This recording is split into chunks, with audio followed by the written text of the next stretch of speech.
जो कभी गोरखपुर के अंदर अपराध का केंद्र माना जाता था, आज पर्यटन का एक बेहतरीन केंद्र बन गया है। अब गोरखपुर की कोई उपेक्षा नहीं करता, अब हर विकास की योजना अब तक पहुंचती है, शासन की हर योजना अब तक पहुंचती है, बिना मांगे पहुंचती है। यह है परिवर्तन, और उस परिवर्तन में आप सबको सहभागी बनाने के लिए आज हम सब एक बार फिर से यहां पर आए हैं। याद रखना, हमारे जीवन की सबसे बड़ी ताकत है, जो उपलब्धि आपने हासिल की है, जो उपलब्धि उत्तर प्रदेश ने हासिल की है, यह हासिल की है धैर्य से, अनुशासन से।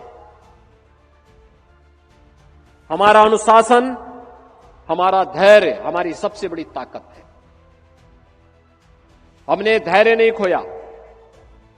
हां, अगर गोरखपुर या उत्तर प्रदेश की उपेक्षा हुई, हमने संघर्ष का रास्ता अपनाया। इंसेफ्लाइटिस के खिलाफ हम लोगों ने कभी संघर्ष का रास्ता अपनाया था। आंदोलन हुई, गोरखपुर की सड़कों पर हम लोगों ने आंदोलन किया।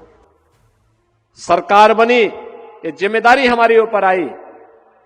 पिछली सरकारें जो कुछ नहीं कर पाई थी, हमने मात्र 2 वर्षों में इंसेफ्लाइटिस का खात्मा कर दिया, हमेशा के लिए उसको समाप्त कर दिया। यानी हम कर सकते हैं, हमने करने की इच्छा शक्ति है। हम केवल संभावनाओं की बात नहीं करते, बल्कि आवश्यकता पड़ती तो उन संभावनाओं को परिणाम में बदल करके दिखाते भी हैं। इंसेफ्लाइटिस का उन्मूलन हो, विकास के कार्य हो, या माफिया मुक्त और दंगा मुक्त प्रदेश बनाने का कार्य, यह उत्तर प्रदेश के अंदर किया गया है। और डबल इंजन सरकार की ताकत है कि हमने नौजवान के लिए रोजगार उपलब्ध करवाया है, अन्नदाता किसान के जीवन में परिवर्तन लाए हैं, हर व्यापारी और उद्यमी को भय मुक्त वातावरण दिया है, हर बेटी को हंसते हुए आगे बढ़ने के लिए एक उचित प्लेटफॉर्म उपलब्ध करवाया है कि एक बेटी भी स्कूल जा सकती है, बाजार जा सकती है, भय मुक्त वातावरण में जा सकती है। और अगर किसी गुंडे ने कुछ दुस्साहस किया तो उस गुंडे के लिए अगले चौराहे पर यमराज उसका टिकट काटने के लिए जरूर बैठा होगा। यह तभी हो सकता है जब सरकार में करने की इच्छा शक्ति हो, और अब तो सरकार इस दिशा में तेजी के साथ आगे बढ़ चुकी है, नई तकनीक के साथ। तकनीक हमारे जीवन में परिवर्तन ला सकती है, बहुत परिवर्तन ला सकती है।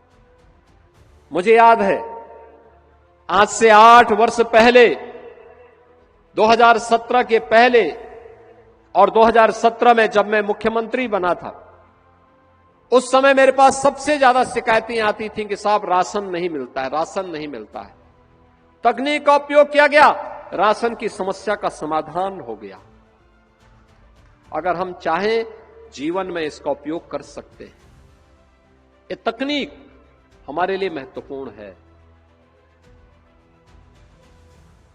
जनधन की योजना ने हर गरीब को भ्रष्टाचार से मुक्त वातावरण देने में महत्वपूर्ण भूमिका का निर्वहन किया है।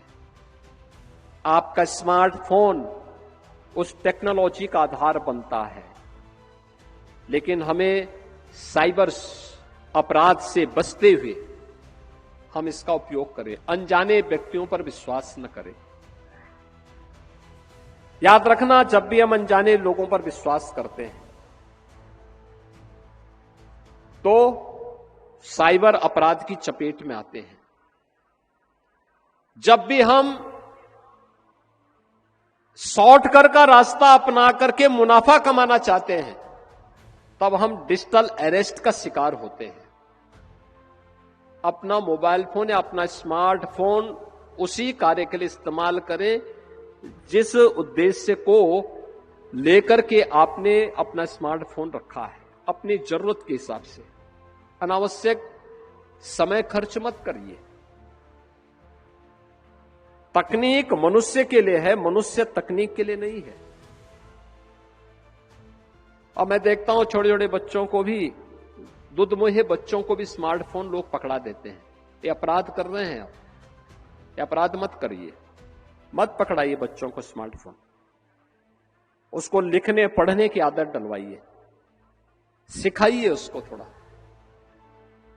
स्मार्टफोन पकड़ लेगा तो फिर उसके बाद वो जिद्दी हो जाएगा, डिप्रेशन का शिकार हो जाएगा, एक समय आप धोखे में स्वयं हो जाएंगे। उससे बचिए। दूसरा, स्मार्टफोन बंद करके रखिए। जब आप कहीं यात्रा में जा रहे हैं, बाइक चला रहे हैं या 4 व्हीलर चला रहे हैं, अपना स्मार्टफोन बंद करके रख दीजिए, साइलेंट मोड में रखिए। सड़क दुर्घटनाएं भी हमारे लिए एक चैलेंज है। कितना चैलेंज है, नौजवान बच्चे चपेटे में आ रहे हैं, परिवार समाप्त हो जा रहे हैं। अच्छी सड़कें इसलिए नहीं है कि आप ट्रैफिक के नियमों का उल्लंघन करें, अच्छी सड़कें इसलिए हैं जिससे आपके आवागमन के मार्ग को आसान बनाया जा सके, आपको सुगम यात्रा का मार्ग प्रशस्त किया जा सके, आप समय से पहले अपने गंतव्य में पहुंच जाएं। अच्छी सड़कें इसलिए नहीं है कि आप समय से पहले किसी दूसरे लोक की यात्रा में निकल जाएं। ये अच्छी सड़कें इसलिए है कि आप अपने गंतव्य तक पहुंचे, खुशहाल रहो करके, आप भी, आपका परिवार भी। आपको देख करके, आपकी सफलता को देख करके आपके मित्रगण, आपके परिवार के सदस्यगण, आपके सहयोगीगण खुशहाल हो सके, इसके लिए अच्छी सड़कें बनी हुई है। फर्राटा भरने के लिए नहीं, ट्रैफिक के नियमों का उल्लंघन करने के लिए नहीं, स्मार्टफोन लगा करके या बाइक चलाते हुए स्मार्टफोन से बातचीत करते हुए या कान में स्पीकर फोन लगा करके या नहीं दिया गया है। और इसमें नकल करने की आवश्यकता नहीं। मैं देख रहा था रवि किशन एक बार तो कैसे कर रहे थे, मैंने उनको कहा, मैंने कहा ये सब धोखा मत करो भाई, अगर आप स्वयं उल्लंघन करेंगे तो दोस्तों से फिर कैसे उम्मीद करते हैं। हम सबको इन सावधानियों को जीवन में तो याद रखना होगा और महोत्सव का आनंद लेना चाहिए, अच्छे ढंग से, अनुशासित तरीके से। अच्छी लगे ताली बजाइए और अच्छा नहीं लगे तो चुपचाप बैठिए। अभी कुछ ही देर में यहां पे कालीबाड़ी के बाबा जी और उनका रवि किशन का भी एक काव्य पाठ होगा। और कालीबाड़ी के बाबा जो है ये मिथिलांचल से, और मिथिलांचल की ही एक बेटी बिहार विधानसभा की सदस्य सुश्री मैथिली ठाकुर, उनका भी यहां पर अभी एक भजन भी होगा। तो यहां पर कालीबाड़ी के बाबा और इनका जो है रवि किशन के काव्य पाठ में बाबा स्वस्ति वाचन करेंगे, उसके बाद उनका काव्य पाठ होगा। क्योंकि दोनों की जोड़ी बन चुकी है, अब दोनों एक साथ फिल्मों में भी काम करने वाले हैं। तो दोनों की कौन सी फिल्म आती है मैं नहीं जान रहा हूं, लेकिन दोनों एक साथ काम करेंगे। कब करेंगे ये भी अभी, लेकिन मैंने कहा भी ये फिल्म आप यूपी से बाहर ही करना, यूपी के अंदर मत करना। गोरखपुर महोत्सव के लिए और मकर संक्रांति और खिचड़ी त्योहार के लिए मैं आप सबको बधाई देता हूं, क्योंकि मकर संक्रांति ये भगवान सूर्य के उत्तरायण जाने की एक शुभ मुहूर्त भी मानी जाती है।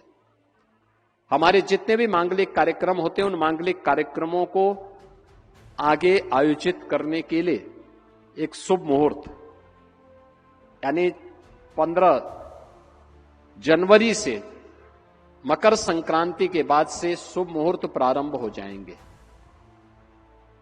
खरमास जो थे वह 15 जनवरी को समाप्त हो जाएंगे। 15 जनवरी से हम लोग आगे अपने हर मांगलिक कार्यक्रम को संपन्न कर पाएंगे। और इस अवसर पर उत्तर प्रदेश, बिहार, नेपाल और देश भर से लाखों की संख्या में श्रद्धालु बाबा को खिचड़ी चढ़ाने के लिए बाबा के धाम में, गोरखनाथ मंदिर में पहुंचेंगे। हम सब भी मकर संक्रांति के इस त्योहार का आनंद लें। आप सबको मकर संक्रांति की मंगलमय शुभकामनाएं हो। गोरखपुर महोत्सव की सफलता के लिए मैं एक बार फिर से आप सभी को, इस व्यवस्था से जुड़े हुए सभी जनप्रतिनिधि और प्रशासनिक अधिकारियों को, पुलिस के अधिकारियों को, विभिन्न स्वयंसेवी संगठनों को, सामाजिक संगठनों को, व्यापारिक संगठनों को, सभी को मैं हृदय से बधाई देता हूं, अपनी शुभकामनाएं देता हूं। धन्यवाद। जय हिंद।